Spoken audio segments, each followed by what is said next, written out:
Lipun channel bu mityeng tabiriba khwai tarabu channel asigi maikeidagi taramna okjari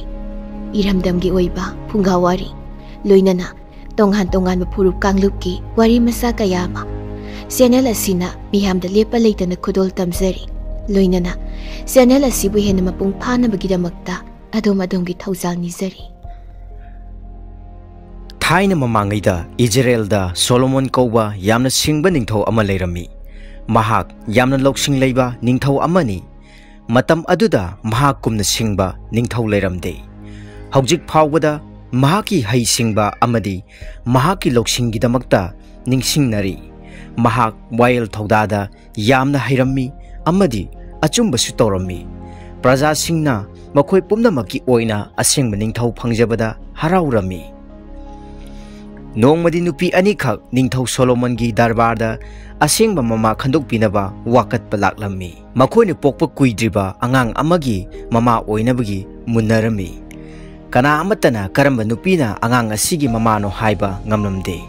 nupi ani aduna ningthau Solomona makhoi kana no kari hainingi haina hangki nupi amana ningthau Solomon da hairakhi madudi nupi asiga maga yum amatada laiminai Mana angang pokpa numit humni subada nupi adugisu angang ama pokhi adubu tumliba macha adu ahingda nanthokpadagi sire mahangna tumlingaida asiba macha adu magi manakta thamjilaga magi macha adu nupi asina lawkhibani yahurakpada nupi adugi asiba macha manakta leiramba aduga machana nupi adugi manakta leirambadagi tawriba thabak adu khangnarakpani mahaki macha adubu ining thongna mangonda pibiyu haijaki matam aduda nupi amaduna saungna khumlakhi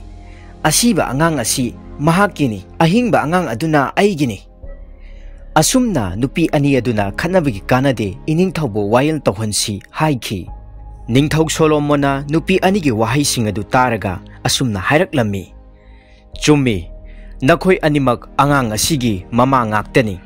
kadai angang adu purau Aigi imangda thamu nakhoi animakta angang asi pigani ningthauna thangsang ama purau haina laurami ningthau senaba amana thangsang ama puraklami ningthauna angang asi chap manana ani thokna khaidoklo aduga nupi ani asida tangkhai amamam pikho haiki angang adugi mama asengba aduna kaptuna thaujan heiraba he ningthau angang adugi mathwaitedi kanbiu angang adu nupi asida pithok pikro mahakpu hatpiganu haina haijarakhi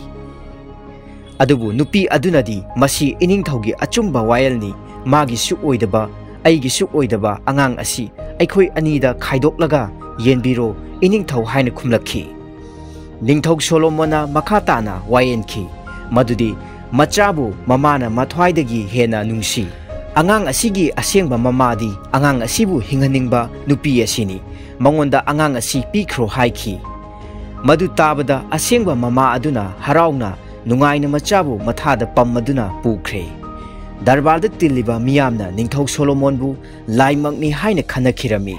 ningthaugi achumba wayel adugi paw adu yamna thuna sandokhi isorna ningthauda loksing pibire haibasi khangduna praja mayamna akiba amaga loinana ningthaubu ikai khumnakhi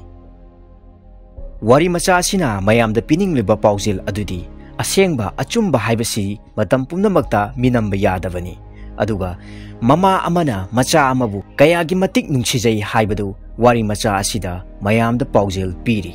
mayam pumnamakpu hanhana thagatba phongdokchari